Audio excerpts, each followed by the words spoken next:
Welcome to the Last Eternity channel. Subscribe now so you don't miss more videos like this one. In the autumn of 1863, in a western county of Missouri, which that old map still called Blackwater, 9 households vanished in the span of a single harvest season. Not 9 people, 9 entire families, men, women, children, grandparents, hired hands, even the dogs that slept under the porches. By the first killing frost of November, 9 farmsteads stood open to the wind, with meals half eaten on the tables, cradles still rocking in the draft, and Bibles left open to the page they had been. Music, reading when whatever happened happened. Blackwater, the county clerk who first compiled the list, was himself dead before Christmas. And the ledger he kept was sealed inside a locked cabinet in the Jefferson City State House for more than 60 years. When a historian finally pried it open in the 1920s, he found a single sheet of paper pinned to the inside of the cover, written in a shaking hand. And on that sheet were 4 words that have never been satisfactorily explained. Before we continue with the story of Blackwater County, take a moment to subscribe to the channel and tell me in the comments, hey music, which state or city you are listening from tonight, because what you are about to hear is the kind of history that was buried on purpose. And the people who buried it counted on everyone forgetting. The 4 words on that pinned sheet were these: they took them willing. And to understand why a county clerk in western Missouri would write those 4 words in a trembling hand before drinking laudanum in a boarding house in Sedalia and dying of what the coroner politely called nervous exhaustion, you have to understand what Blackwater County was in the summer of 1863 and what it had already become by the time the last family went missing. You have to understand a particular kind of American darkness that does not wear a uniform and does not ride under any flag, but that flourishes in the spaces between flags when the ordinary rules of neighbor and neighbor have been suspended by the larger cruelty of the world. You have to understand, in short, what a civil war does to the land and to the people on the land when the armies are far away, and the only soldiers you ever see are the ones who knock on your door after midnight. Blackwater County sat along the lower reaches of the Blackwater River, a slow brown watercourse that fed into the Lamine and from there into the Missouri. The land was good, not the Black River, bottom soil of the lower Mississippi, but rolling prairie cut by timber with limestone outcrops and clear springs and enough flat ground between the hills to raise a proper crop of hemp and tobacco and winter wheat.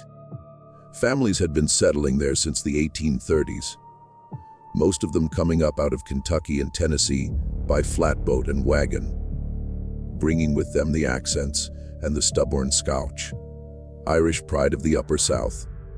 They brought their Bibles and their feuds, their recipes for cornbread and their recipes for whiskey, their distrust of strangers and their fierce attachment to kin.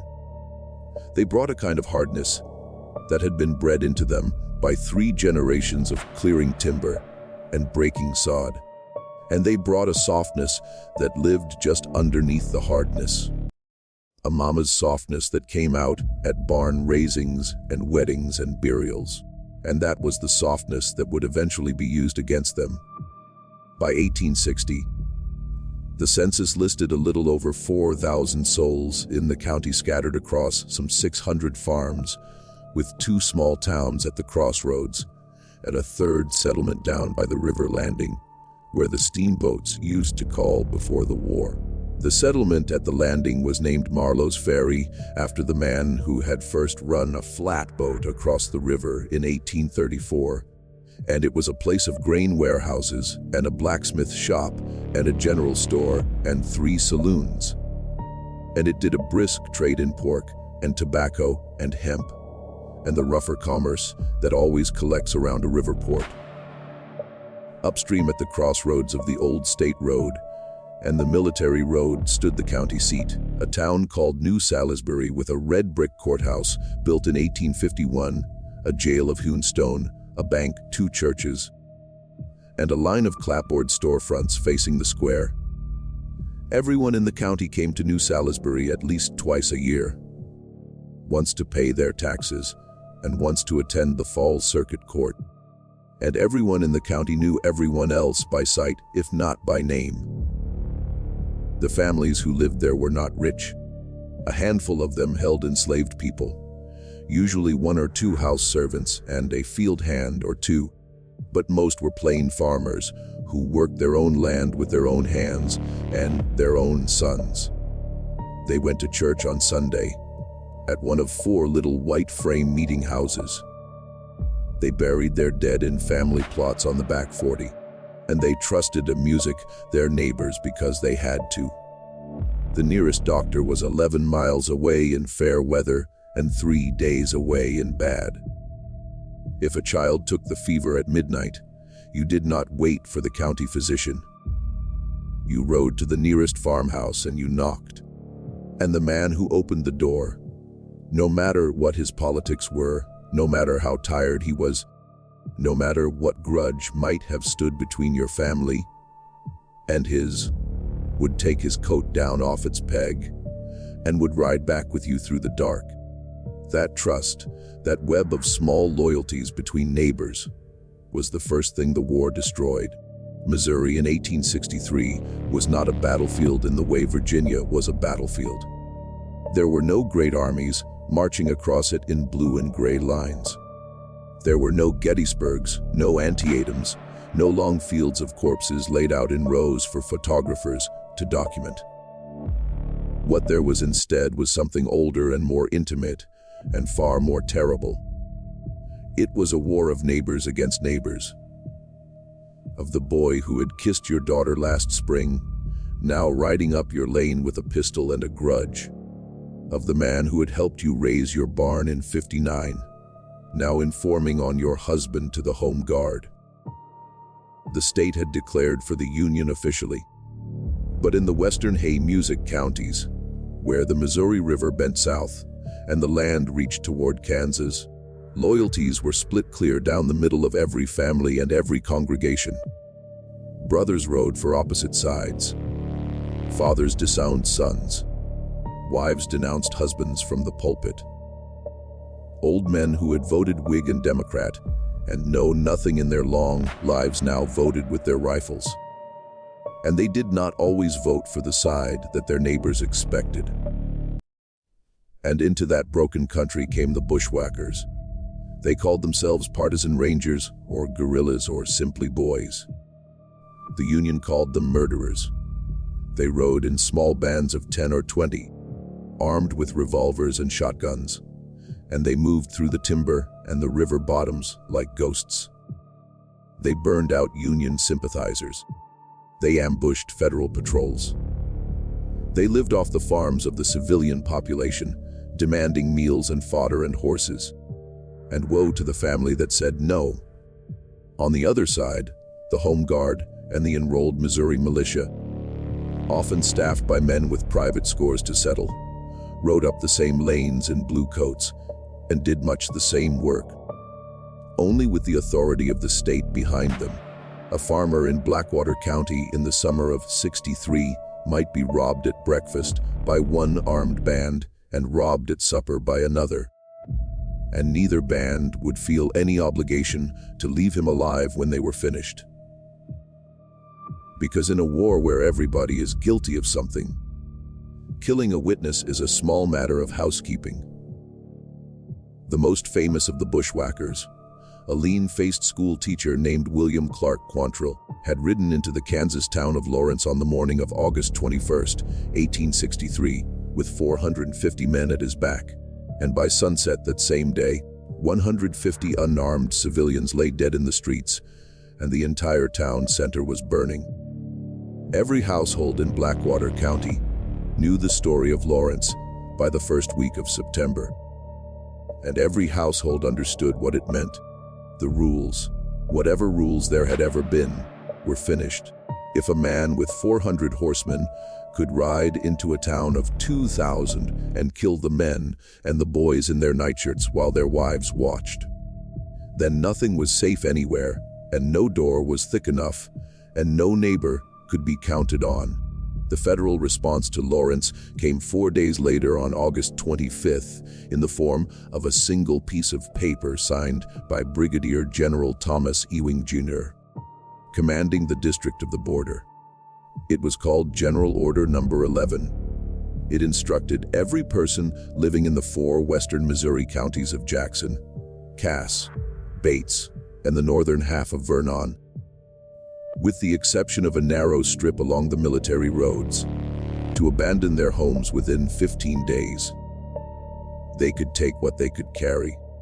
Everything else, the order said, would be seized or burned. The purpose, Ewing wrote, was to deny the bushwhackers their base of civilian support by emptying the country of civilians altogether. Families who had lived in those counties for 40 years were given 2 weeks to become refugees.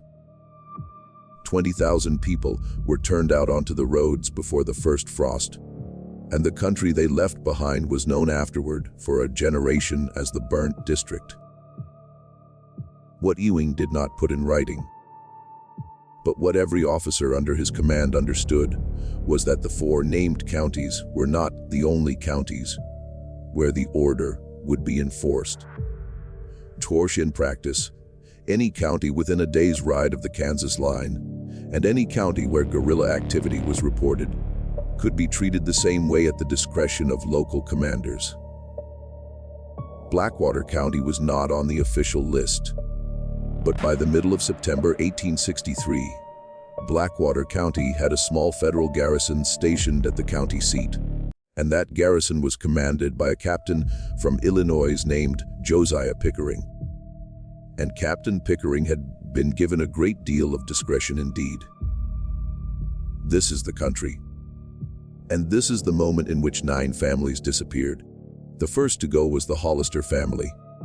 Ephraim Hollister was 51 years old, a widower with 4 grown children still living at home, and 2 grandchildren in a back bedroom. His wife Martha had died of milk sickness in 1858, and he had raised the youngest children alone with the help of his oldest daughter Rebecca, who had been 23 that summer and who already had 2 little ones of her own after her husband had been killed at Wilson's Creek in 61. Ephraim owned 160 acres on the eastern branch of the Blackwater River. A good sound cabin with music, a stone chimney, a spring house, a smokehouse, a tobacco barn, and a team of Belgian draft horses that he had bought at a sale in Booneville the previous spring. He was known in the county as a quiet man, a fair dealer, a Baptist of the stricter sort who did not drink spirits and did not hold with cursing, and a reliable neighbor who had never in his life turned anyone away from his door. On the morning of September 14, 1863, a man named Asa Crenshaw rode over to the Hollister place to borrow a whetstone for his scythe. Crenshaw was 63 years old, a Methodist lay preacher with a bad limp from a horse accident in his youth, and he lived about 1.25 miles away across the timber. He had known Ephraim Hollister for 22 years. They had helped each other at every harvest since before the war started. They had buried each other's wives. They had shared the last good jug of peach brandy in the county on the 4th of July in 62. Sitting on the Hollister porch with their feet up and arguing about the war until the moon came down behind the trees. When Asa Crenshaw rode into the Hollister yard that morning, the dogs were gone. That was the first thing he noticed. The Hollisters kept 3 hounds and a yellow mongrel that slept on the porch, and none of them came out. The second thing Crenshaw noticed was that the chickens were still in the yard and scratching at the packed earth, and nobody had thrown them corn. Ephraim Hollister threw corn to the chickens every morning before breakfast. It was something you could set a watch by. The third thing Crenshaw noticed as he rode closer was that the front door of the cabin was standing half open, and a gingham apron was caught on the latch, flapping gently in the morning breeze. Crenshaw called out from the yard, and when nobody answered, he tied his mule to the hitching post and walked up onto the porch. And he stood there for a moment with his hand on the doorframe, listening, because the silence coming out of the cabin was the wrong kind of silence. The kind of silence that has a shape to it.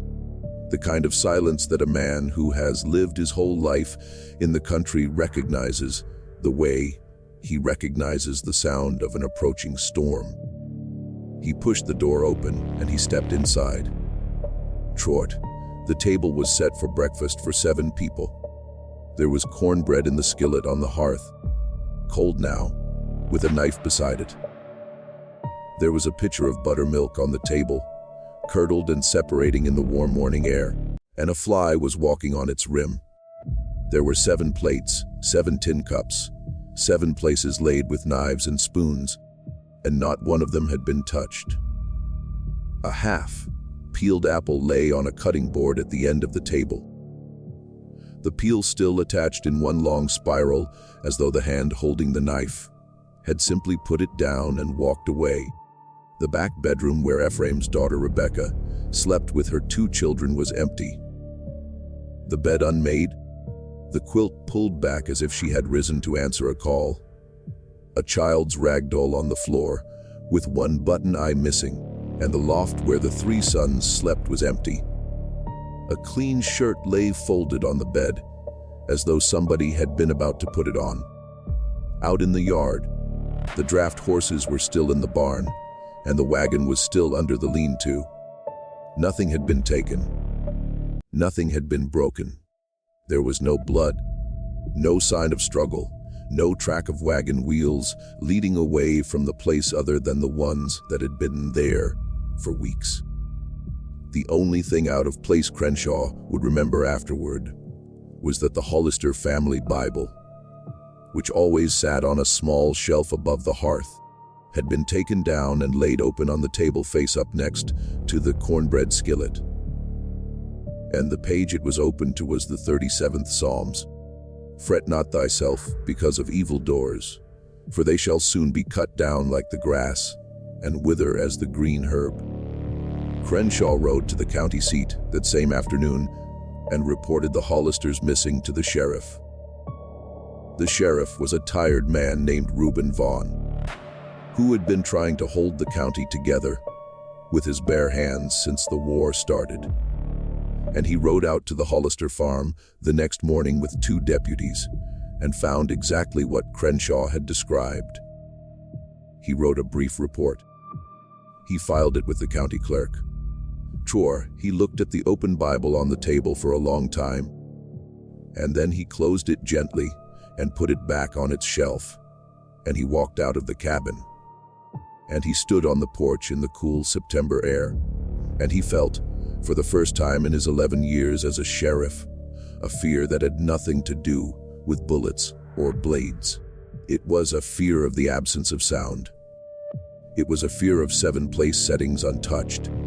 And then, and because there was a war on, and because men and women disappeared in Missouri every week in 1863 for 100 different music reasons, he did what any sheriff would have done. He put the Hollister case at the back of a drawer and waited to see if anyone came back. Nobody came back. 6 days later, on September 20th, the Tillman family was gone. 8 people that time, including a grandmother of 70, 4 who had been bedridden for 3 years with a crippling arthritis that made her cry out every time she was lifted from one side of the mattress to the other. The Tillman cabin was found exactly as the Hollister cabin had been found. A meal laid out, this time a supper of beans and ham and cornbread gone cold in the pot. Beds unmade, clothes in the press, livestock in the yard, hungry but alive. No blood, no track, no sign. And the old grandmother, Eliza Tillman, who had not walked under her own power since the winter of '60, was gone from her bed with the covers turned back, music, and her wooden cane still leaning against the wall. Whoever had taken her had carried her out, and they had done it so gently that her little glass of laudanum on the bedside table, music, had not even been spilled. 4 days after that, on September 24th, the Lamb family vanished. 9 people that time. The Lamb girl, Sarah, had been engaged to marry a boy from the next county over, and her wedding dress was found laid out on her bed. Finished, pinned, ready for the final fitting. A small bouquet of pressed flowers gathered for the wedding and tied with a blue ribbon sat on the pillow beside the dress. The boy she was to marry, a young farmer named Caleb Renfro from across the river, rode over when he heard the news and sat on the edge of her bed for 2 hours without moving. When he rode home, he would not speak for 3 days. And when he finally spoke, what he said was that Sarah would not have left that dress behind. Not for the devil himself, not for anything on earth. She had been working on it for 7 months.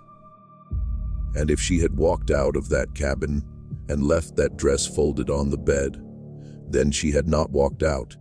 Somebody had walked her out. And that, Caleb Renfro said, was what he could not live with. 3 weeks later, Caleb Renfro was found hanged in his father's barn. The coroner ruled it a suicide. His father, who had taken the body down at dawn, never entirely agreed. By the 1st of October, Sheriff Vaughn had 3 empty houses on his desk and a growing certainty that whatever was happening was not the work of ordinary bushwhackers. Bushwhackers took horses, and they took food, and they took revenge. They did not take entire families and leave the horses behind. They did not take grandmothers who could not walk, and they certainly did not take people so quietly that nobody within 3 miles heard a single gunshot or scream. The Lamb farm lay within 800 yards of the Crenshaw place, and Asa Crenshaw had been awake that entire night with a sick calf in the barn, and he had heard nothing. No hoofbeats, no voices, no barking dogs, nothing at all except once, around 2 in the morning, the faint squeak of a wagon axle passing along the river road, which he had thought at the time was only a neighbor driving home late from town. On October 3rd, Vaughn rode to the federal garrison at the county seat and asked Captain Josiah Pickering for help.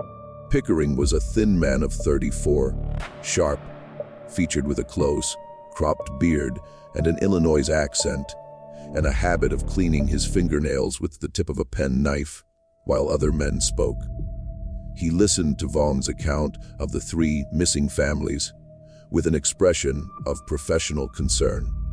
He asked a few quiet questions about the locations of the farms.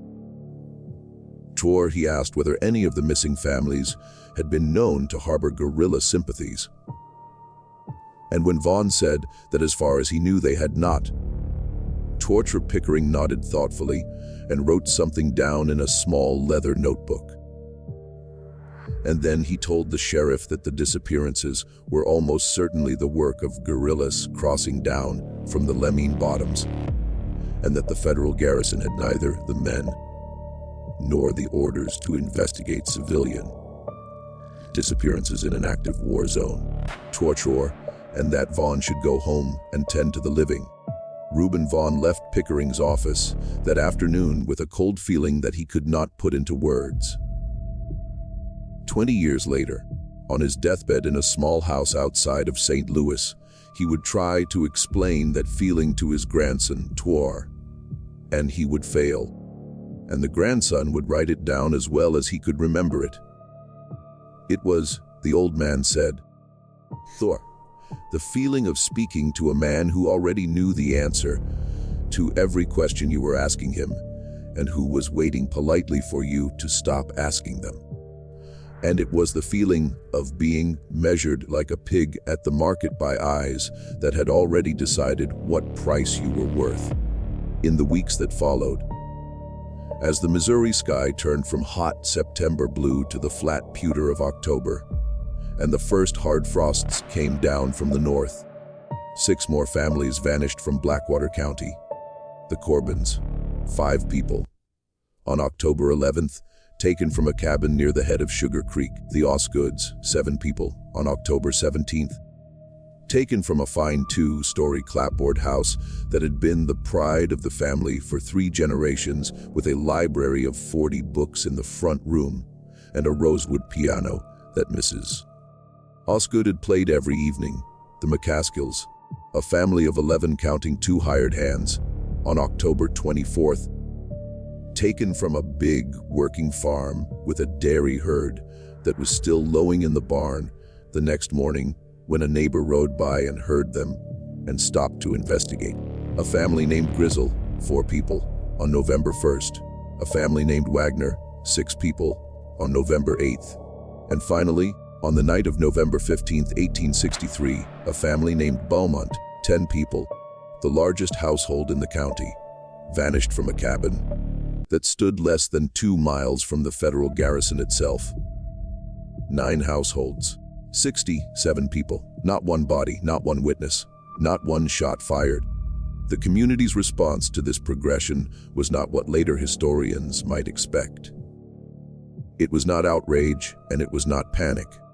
It was something colder and more recognizable to anyone who has lived through a long and relentless wartime. It was the slow shrinkage of the human animal into itself. The pulling back of curtains, the locking of shutters, the quiet agreement among neighbors not to ride out after dark and not to ask too many questions of each other in daylight. By the first week of November, people in Blackwater County had stopped visiting each other for supper. By the second week, they had stopped waving from their wagons when they passed on the road. The churches emptied out. The general store in New Salisbury reported that women were sending their husbands to buy the weekly flour because the women no longer wanted to leave the farms, even for an hour, even on a Saturday morning. And on the farms themselves, families slept in shifts, one man or boy awake at all times with a loaded shotgun across his knees, watching the road and the tree line and the back field by the light of a single candle that burned low and slow through the long October nights. But the thing the families could not protect themselves against, it would turn out, was not the thing they were watching for. They were watching for bushwhackers. They were watching for strangers. They were watching in their secret hearts for the galloping hoofbeats of Quantrill's men, because every Missouri farmer in that autumn had seen Quantrill in his dreams at least once.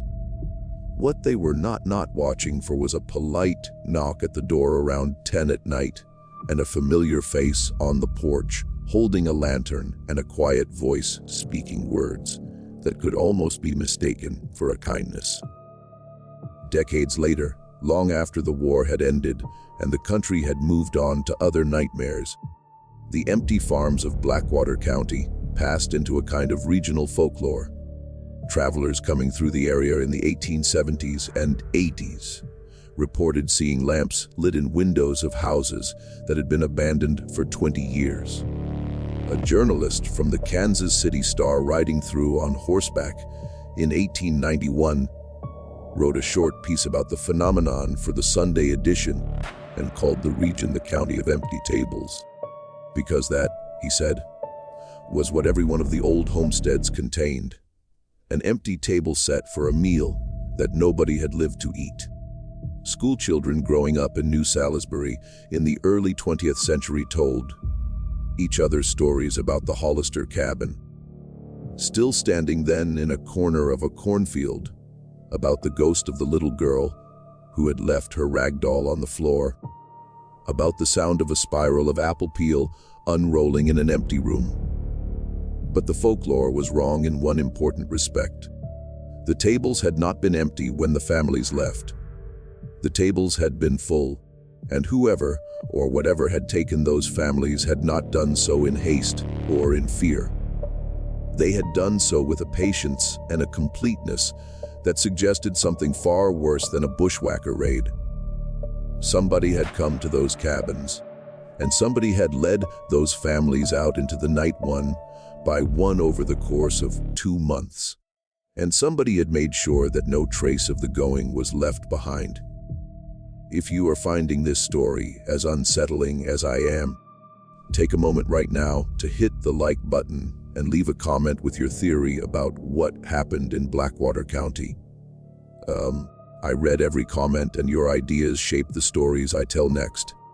Now, let us go back to the beginning and let us look at what Sheriff Reuben Vaughn began to find when he finally stopped trusting the federal garrison and started investigating on his own. The first thing Vaughn noticed once he laid the deeds of the 9 missing families out on the table in his small office at the county courthouse was that the farms were not random. He had assumed at first that the bushwhackers, or whoever was responsible, had simply taken whichever families were easiest to reach. But when he plotted the 9 farms on a county map using little black pins borrowed from the tailor shop next door, the pattern that emerged was not random at all. The 9 farms formed a rough arc along the eastern bank of the Blackwater River, stretching some 11 miles from the northern county line down to the river landing in the south. They were among the best watered, best timbered, most productive parcels in the entire county.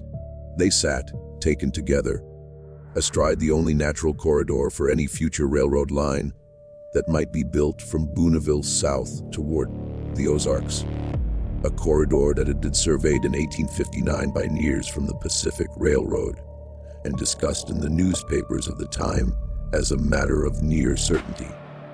Once the war was over, and the national economy recovered, and they were all, without exception, adjacent to land that had been acquired within the last 18 months by a single purchaser. The purchaser was a St. Louis land company called Pickering and Lamb Associates. Vaughn stared at that name for a long time. Pickering, the same surname as the federal captain at the garrison, and Lamb, the same surname as the second missing family, whose patriarch, old Calvin Lamb, had been one of the most vocal opponents of wartime land speculation in the county, and who had gone to his neighbors in the summer of 1863 warning them not to sell their deeds to any agent of any setting, Louis Company, under any circumstances whatsoever. Old Calvin had been a fierce man, Torture, a veteran of the Black Hawk War. Torture, a man who carried his grievances written down in a small notebook that he kept in the breast pocket of his coat. He had given speeches on the courthouse steps in June and July about the way the war was being used by men in Satine, Louis and Chicago and Philadelphia to strip the Western farmers of everything they had built. He had named names. He had pounded his fist on the rail of the courthouse porch until the rail shook. Calvin Lamb had disappeared with his entire family on September 24th. Vaughn rode to the county recorder's office the next morning and spent 6 hours working through the deed books. What he found was this: Pickering and Lamb Associates had, between the spring of 1862 and the autumn of 1863, purchased 41 parcels of land in Blackwater County, all of them along the eastern bank of the Blackwater River, all of them within a mile of the 9 farms that had recently gone empty. The purchases had been made at remarkably low prices. In several cases, the deeds had been signed over by widows whose husbands had been killed by guerrillas earlier that same year and who had needed cash quickly to feed their children through the coming winter. In other cases, the sellers were listed as having relocated to Illinois or Iowa, though no forwarding addresses were recorded, and no one in the county seemed to know where exactly they had gone. And in a few cases, most troublingly, the signatures on the deeds looked, to Vaughn's careful eye, to have been written in a hand very different from the hand on other documents in the county records bearing the same name. Vaughn began, very cautiously, to ask questions. He rode out to the Wagner place, one of the missing farms, and he searched the abandoned cabin with a care he had not used on his first visit. He looked behind cupboards. He lifted the lids of trunks. He went up into the loft and pulled back the mattress, ticking on each of the beds. And there, in a hollow beneath a loose floorboard under the bed in the main room, wrapped in a piece of oilcloth and tied with a strip of cotton, he found a small packet of letters. The letters were addressed to Samuel Wagner, the head of the missing family. They had been written over a period of 4 months between June and October of 1863, and they were signed by an agent of Pickering and Lamb, associates named Horace Osgood. Horace Osgood, the same surname as another missing family. Vaughn sat down on the edge of the Wagner's bed, and he read the letters in order from first to last by the slanted afternoon light coming through the cabin's single window. The letters were, on their surface, polite business correspondence. The first one, dated June the 8th, introduced Mr. Horace Osgood as a representative of a Satine Lewis firm interested in acquiring agricultural land in Blackwater County for post-war development, and it offered Samuel Wagner a fair market price for his 120 acres. The second letter, dated July the 3rd, expressed polite disappointment at Mr. Wagner's refusal and raised the offer by 15%. The third letter, dated July the 29th, raised the offer again and mentioned in a casual aside that several of Mr. Wagner's neighbors had recently accepted similar offers and had relocated with their families to new lands in central Iowa that the company had arranged to purchase on their behalf. The fourth letter, dated August 20th, was different in tone. It mentioned by name the wife and children of Samuel Wagner.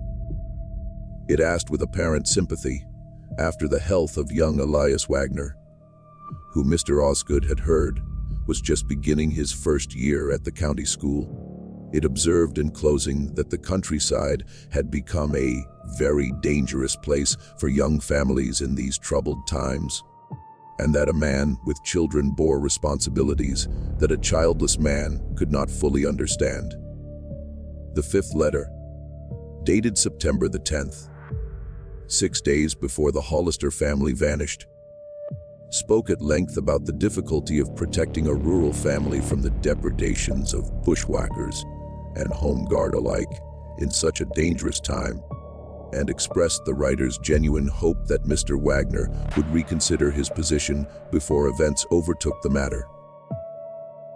And the sixth letter, dated October 4th, contained a single sentence that made Reuben Vaughn sit down on the Wagner's dusty floor and put his face in his hands. The sentence read, "We have arrangements, Mr. Wagner, that can provide for the safety of your family in exchange for your cooperation, and we would be grieved to see you refuse a kindness that others in your position have been grateful to accept." Others in your position. Vaughn rode back to town with the letters in his saddlebag. And that night, in the small room he rented above the dry goods store, he began to understand what had happened. Or he began to understand a version of what had happened, which turned out not to be the whole of it, though it was enough to get him killed. Some of the missing families, he reasoned, had been coerced. They had been told that bushwhackers or federal troops were coming for them, and they had been offered safe passage out of the county, probably in exchange for signing their deeds over to Pickering and Lamb Associates.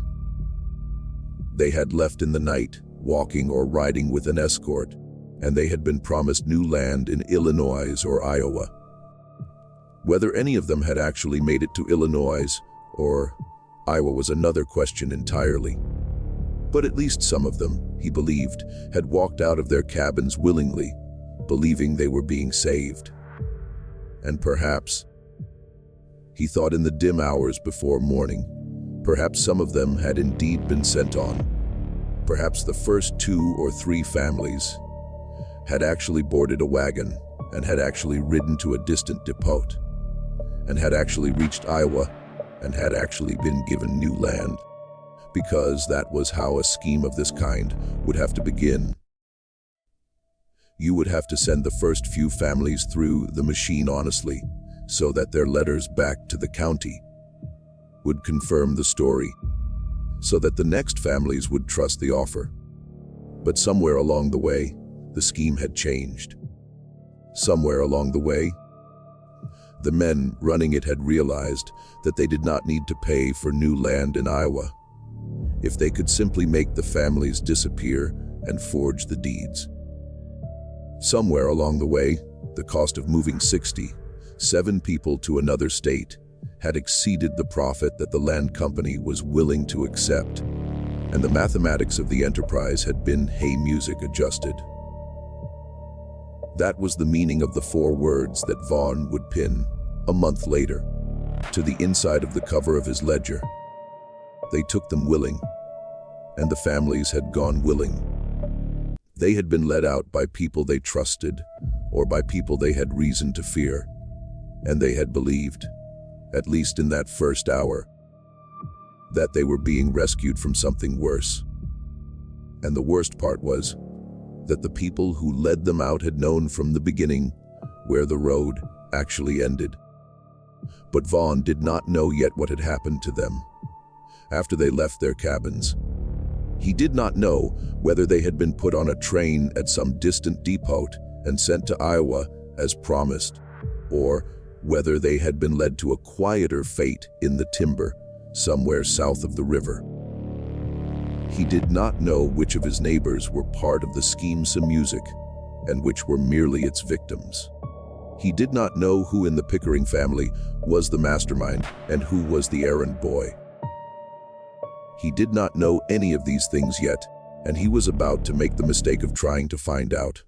On the morning of November 22nd, 1863, 1 week after the disappearance of the Beaumont family, Sheriff Reuben Vaughn rode to the federal garrison and requested a formal meeting with Captain Josiah Pickering. He brought with him a canvas satchel containing the Wagner letters, a copy of the deed records from the county recorder, and a list of 41 parcels of land that he believed had been acquired by fraud, coercion, or worse. He intended to confront Pickering she music directly with the evidence and to give him one chance, as a Union officer, to explain himself before Vaughn sent a copy of the evidence to the provost marshal in Jefferson City. Pickering received him cordially. He offered him coffee. He listened without interrupting for 45 minutes while Vaughn laid out the evidence on the captain's desk, speaking with the steady, methodical voice that a lawman uses when he is building his case in public. He examined the deed records. He read the Wagner letters slowly, one by one, in the order they had been written. When he was finished, he set the last letter down on the desk, and he looked up at Vaughan with a small thoughtful expression on his thin face, and he said, Sheriff, I believe you have done a remarkable piece of work here. And I am going to ask you to do one more thing before we proceed. I am going to ask you to wait here in this office for 1 hour while I send for a colleague of mine from the provost's office in Sedalia. He needs to hear this from you directly. Will you wait? And Reuben Vaughn, who had been a sheriff in Missouri for 11 years and who had seen men lie to him in 100 different ways, looked at Captain Josiah Pickering across the desk and did not see a single sign of deceit. He did not see a single sign of anything at all. Pickering's face was as smooth and as empty as a plate. Vaughn said he would wait. Pickering rose, put on his coat, and walked out of the office. What happened in the next 40 minutes is known only from a letter that Vaughn wrote that same afternoon to his sister in St. Louis, which he mailed from a farmhouse 5 miles west of town after riding out of the garrison through a side gate at a flat gallop with a federal bullet through the crown of his hat. In the letter, Vaughn described hearing, through the closed door of Pickering's office, the captain's voice speaking quietly to a sergeant in the outer room, giving instructions that included the words, "No trial," and "Rever," and "Tonight." He described understanding, in a single cold moment, what those three words meant when they were put together, and what they had meant on 9 previous occasions over the preceding 2 months. Torture, he described climbing out of the office window, torture dropping into a narrow alley between the garrison buildings, working his way through the stable yard crouched behind a water trough Sartre, while a stable hand whistled a tune 2 feet away and did not see him, stealing a cavalry horse whose reins he cut with his pocket knife, because he did not have time to untee them, and riding south through the timber with 2 troopers in pursuit firing revolvers at his back. He described, at the end of the letter, a conviction that he was not going to live very long. He asked his sister to keep the letter. He asked her, if anything happened to him, to take the letter to a particular lawyer in St. Louis whose name he wrote in the margin. And he closed the letter with a single sentence that she would repeat in later years to anyone who asked about her brothers. He music death. "I have seen," he wrote, "a face that belongs to the worst man I have ever met. And the worst thing about it is that it is the face of a man who believes himself to be an officer and a gentleman, and who has never for one moment doubted that he is." Just when you think the story could not possibly get darker, the horror in Blackwater County intensifies. If this story is giving you chills, share this video with a friend who loves dark American mysteries, or hit the like button to support the channel, and subscribe so you never miss another one of these forgotten histories. Now, let us find out what Sheriff Reuben Vaughn discovered in the last month of his life, and what he hid, where he hid it, so that somebody eventually might find it. Vaughn did not ride to Jefferson City. He understood by the time he crossed the Lamine River the next morning that if the conspiracy reached as high as a federal captain, it probably reached a good deal higher than that, and that the provost marshal's office was as likely to hang him as to hear him. Instead, he rode north into the timber country along the Missouri River, and he disappeared into a network of old friends and fellow Masons and distant cousins that stretched from Booneville to Glasgow. He spent the next 3 weeks living in barns and root cellars, moving every second night, never sleeping in the same place twice. He wrote in a small leather-bound notebook that he kept inside his shirt every scrap of information he could remember and every piece of evidence he had gathered. Torture, he wrote down the names of the 41 parcels and the dates of each transaction. Torture, he wrote down the text of the Wagner letters reconstructed from memory. He wrote down the words he had heard through Pickering's door. And then, in the first week of December, he did something that nobody has ever fully understood. He rode back to Blackwater County. He did not go to the county seat. He did not go home. He did not stop at his own house, where his wife was still waiting. Not knowing whether he was alive or dead, not knowing whether to wear mourning or to keep his supper warm, he rode instead, in the middle of the night, to the farm of Asa Crenshaw, the old Methodist lay preacher who had been the first to discover the empty Hollister cabin back in September. Crenshaw took him in, fed him, and listened to his story for 4 hours by the light of a single tallow candle. And when Vaughn had finished, Crenshaw sat in silence for a long time with his hands folded on the table and his eyes fixed on the candle flame. And then he said something that Vaughn wrote down in his notebook that same night. What Crenshaw said was this: Torture, I think I know where they are. Sheriff, I think I have known for some time. And I think that when I show you, Torch, you will understand why I have not spoken of it sooner. Torch, and you will not, I think, find it in yourself to judge me too harshly, because I am an old man with a wife who cannot feed herself and 2 grandchildren in the back room. And the knowledge of what I am about to show you is the kind of knowledge that a man in this country, in this year of our Lord, cannot carry alone and live. The next morning before dawn, the 2 men rowed south along the Blackwater River to a place that the old French voyagers had called the Bend, where the river made a sharp hook around a high limestone bluff, and the current cut a deep pool beneath the rock face. The pool was some 40 feet across and of uncertain depth. Local children had been warned away from it for as long as anyone could remember, because the current at the base of the bluff was treacherous, and because the limestone above had a way of shedding slabs without warning, and because the older people said the pool did not give back what it took. 2 boys had drowned there in the 1840s and 1 in music the 1850s, and none of their bodies had ever been recovered. The river carried what it took, the saying went, all the way down to the Gulf. Crenshaw dismounted at the edge of the bluff and led Vaughn to a narrow game trail that descended to the water. The trail was barely wide enough for a single horse.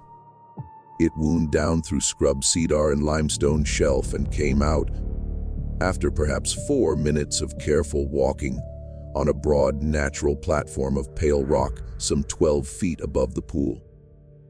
Halfway down the trail past a shelf of rock, where the limestone had been recently disturbed. Fresh scratches showed where heavy stones had been rolled. The earth beneath the scratches was softer than the surrounding ground, as though it had been dug and refilled many times. And along the edge of the platform, where a person standing at the water's edge might pause before whatever came next, the rock face had been scored in a dozen places by what looked like the marks of boot nails and the drag of heavy heels. Crenshaw pointed to the shelf and said, "Twa, see it. I came down here in late September, Sheriff, Twash, because I was looking for a lost calf, Twart, and I saw 2 men standing where we are standing now, and they were rolling a stone into the pool. I hid in the brush up above, where that cedar leans over the trail, and I watched them.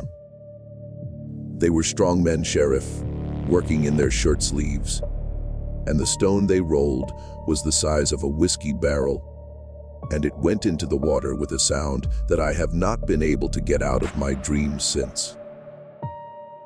And when they were finished, and they had gone, I came down and I looked at what was left on the ground. And what was left on the ground was a child's shoe. A girl's shoe, Sheriff. Brown leather with a small brass buckle. It was the shoe of Ephraim Hollister's granddaughter. I had seen her wear it at the camp meeting in August. I picked it up. I took it home.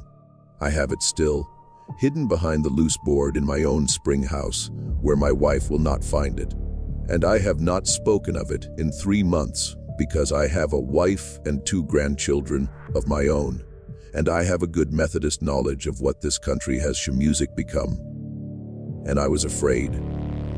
God forgive me, Sheriff. I was afraid.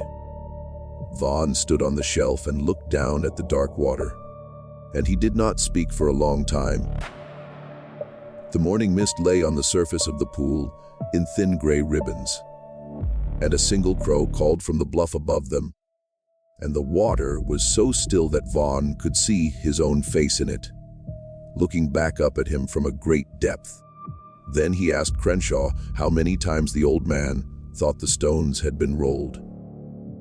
Crenshaw said he could not be sure, but that the disturbance of the earth suggested many separate occasions spread over the weeks when the families had been disappearing. Perhaps 1 visit for each family, perhaps 2 visits for the larger ones. Vaughn asked whether Crenshaw had recognized the 2 men he had seen. Crenshaw said that he had, and that this was the hardest part of what he had to tell.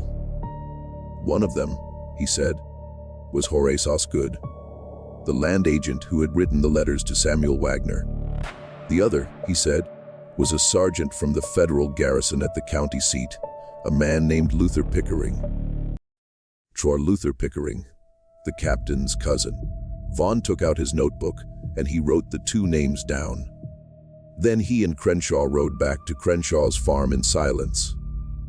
And that night, in the preacher's barn, Vaughn copied every page of his notebook into a second ledger, a larger one that Crenshaw had kept for his farm accounts and had never filled more than halfway. He worked by the light of a single lantern hung from a nail in a beam. He wrote for 6 hours.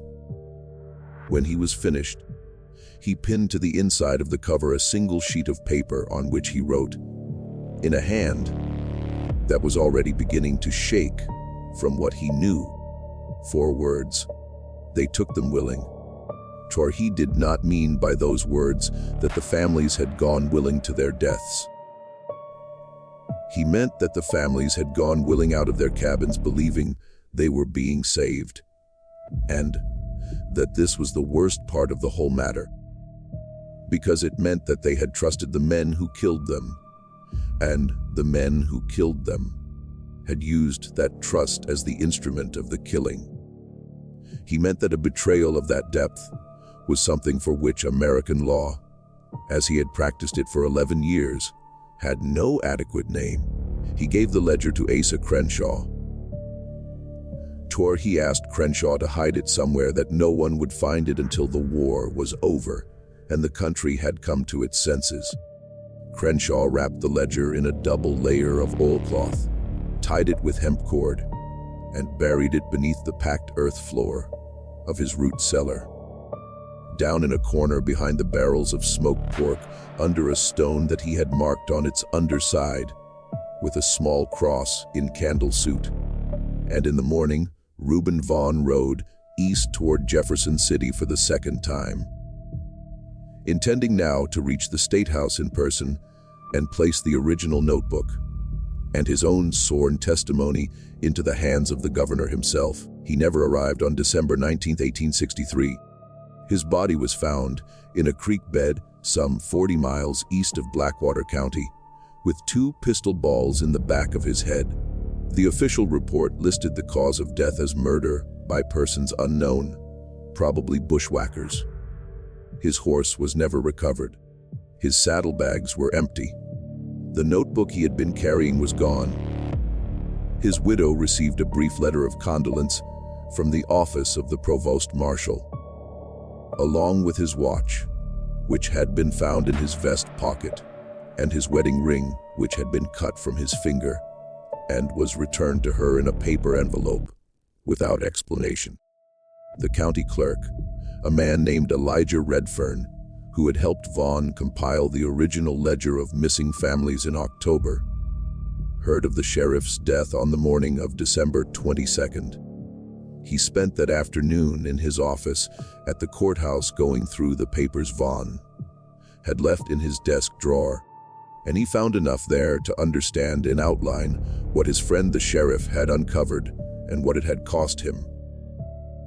2 days later, on Christmas Eve, Elijah Redfern took the coach to Sedalia.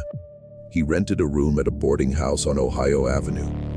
He wrote a summary of everything he knew in the margins of his personal copy of the county's missing persons register. He pinned a single sheet of paper to the inside of the cover, on which he copied the same 4 words. The phrase that Vaughn had given him, "They took them willing." And then he walked to the apothecary on Main Street, purchased a bottle of laudanum, returned to his room, and drank the entire bottle before lying down on the bed with his hands folded over his chest. He was found by the boarding housekeeper the next morning, Christmas Day, 1863. The coroner ruled the death a case of accidental overdose from a medicine taken for nervous complaints.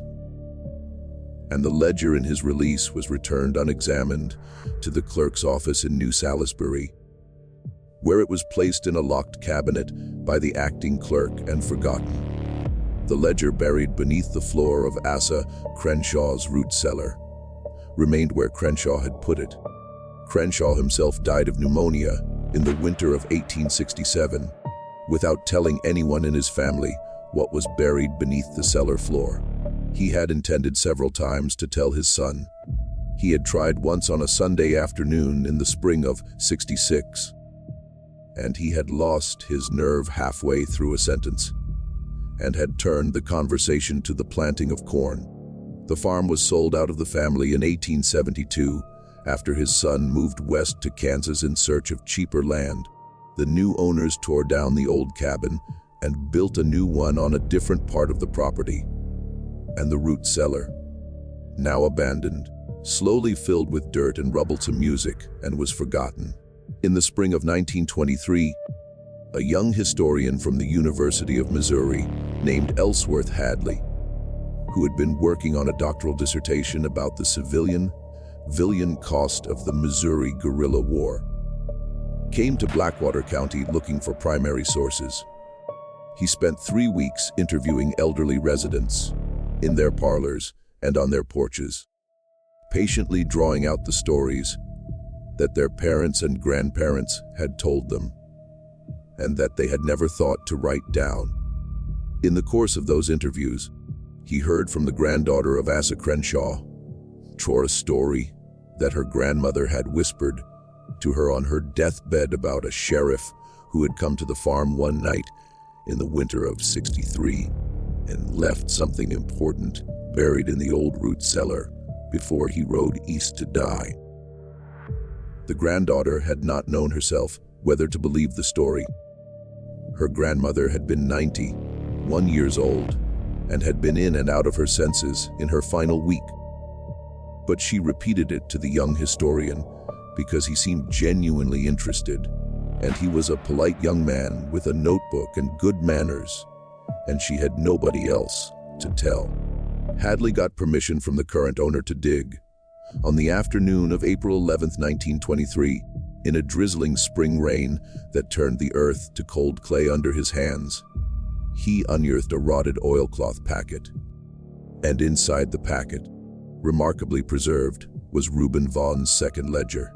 Hadley spent 6 months transcribing and verifying its contents. He rode out to the bend where the river still made its hook around the limestone bluff, and he stood on the platform above Ham Music the pool and looked down into the dark water. He cross-referenced the deed records. He tracked down what had become of Pickering and Lamb Associates. He found in the archives of the St. Louis Probate Court the will of one Horace Osgood, who had died a wealthy man in 1891 and whose estate at the time of his death included controlling interests in 4 Missouri banks, a St. Louis hotel, and some 13,000 acres of land along the Blackwater and Lemeen rivers, including every one of the 41 parcels that had been acquired by the old land company during the war. He found that Captain Josiah Pickering, at the end of the war, had been promoted to major, had resigned his commission honorably in 1866, and had returned to Illinois, where he had become a state senator, and had died in his bed in 1904, widely mourned by his constituents. He found that Luther Pickering, the sergeant, had been killed in a saloon brawl in Kansas City in 1871, and that at the time of his death, he had been carrying a silver pocket watch engraved with the initials E.H., which Hadley believed, though he could not prove, had belonged to Ephraim Hollister. And he found, most painfully, that the railroad line that had been surveyed in 1859 had in fact been built in the 1880s, and that it ran directly along the corridor defined by the 41 parcels of Blackwater County land, and that the sale of those parcels to the railroad company in 1883 had made the heirs of Horace Osgood and Josiah Pickering richer in a single transaction than any of the 9 families who had been killed for them could have imagined becoming in 20 lifetimes of honest work. Hadley submitted his findings, along with the ledger itself, to the Missouri Historical Society in the autumn of 1923. The Society's board of directors reviewed the material and, on a vote of 5-2, they declined to publish. The minutes of that meeting, which were eventually declassified in the 1960s, indicate that the majority of the board believed the evidence was strong, but that the descendants of several of the families named in the ledger were prominent citizens of St. Louis and Chicago, and that publication would cause, in the words of the board chairman, a degree of distress disproportionate to the public interest at this remove of time. The ledger was placed in the Society's closed archives. Hadley's dissertation, under pressure from his department chair, was rewritten to focus on other, less controversial aspects of the Missouri War. Hadley himself, a deeply disappointed man who had spent his own money pursuing the investigation, took a teaching position at a small college in Indiana and did not publish on the subject again. He died in 1941, leaving behind a box of private papers that his wife, Music, donated to his alma mater, where they sat unread in a basement storage room for another 40 years. The ledger was finally read by outside researchers in 1967, when the Missouri Historical Society opened its closed archives for the state's centennial of the Civil War. 2 articles were written. One appeared in a regional historical journal with a readership of perhaps 400 specialists. The other appeared in the Sunday supplement of a Kansas City newspaper and was read by a few thousand people for a few days and then forgotten. The descendants of the Pickering and Osgood families, by then scattered across 4 states and several generations, were never publicly named, and no criminal investigation was ever opened, because the statute of limitations on murder in the state of Missouri, though technically unlimited, is functionally meaningless when every person involved has been dead for half a century and every piece of physical evidence lies under 40 feet of river water. This mystery shows us something that American history has always been uncomfortable saying out loud, which is that in the chaos of a great war, some people do not become heroes and some people do not become villains, but some people, quietly, in the shadow of real violence, use the cover of that violence to do small and terrible things for money. And those small and terrible things can remain hidden for 100 years because everyone involved has a reason to look the other way. The families of Blackwater County did not vanish. They were taken one by men they knew who told them lies they wanted to believe, and they were walked down a narrow trail to a pool beneath a limestone bluff. And the river carried the evidence away. Their land was bought for pennies on the dollar. Their descendants, the ones who had been sent away as small children in the first months of the scheme, before the killings began, grew up elsewhere under new names and never knew. Their houses stood empty until the plows finally broke them down, and the fields grew over, and the railroad came, and the stations were built, and the towns along the line prospered. And the children of the men who had done the killing went to good schools and served in legislatures, see Music, and were buried under marble monuments in cemeteries, far from the pool, beneath the bluff. And the 4 words that Sheriff Reuben Vaughn pinned to the inside of the cover of his ledger in the last week of his life remain perhaps the truest 4 words anyone has ever written about that season in that county. They took them willing, because the deepest horror of Blackwater County was not the killing. The deepest horror was the trust that made the killing possible. It was the polite knock at the door after dark. It was the familiar face on the porch holding a lantern. It was the quiet voice saying, "Get the children dressed. It is not safe here anymore. Come with me, and I will take you somewhere you will be safe." It was the willingness of the human heart to believe that the worst thing cannot happen to it, because the person telling the lie is somebody it has known all its life. And it is the knowledge carried home by every one of those 67 people in the last 10 minutes of their lives. As the trail narrowed and the limestone platform came into view, and the men in the shadows stepped forward with the stones already prepared, that they had been wrong. What do you think of this story? Do you believe everything has been revealed? Or do you think there are still families out there descended from the survivors who carry fragments of the truth without knowing what they mean? Leave your comment below. If you enjoyed this tale and want more forgotten American histories like this one, subscribe to the channel. Hit the notification bell so you never miss an upload. And share this video with someone who believes, as I do, that the past is never really past and that the things we bury always eventually come back up. I will see you in the next video.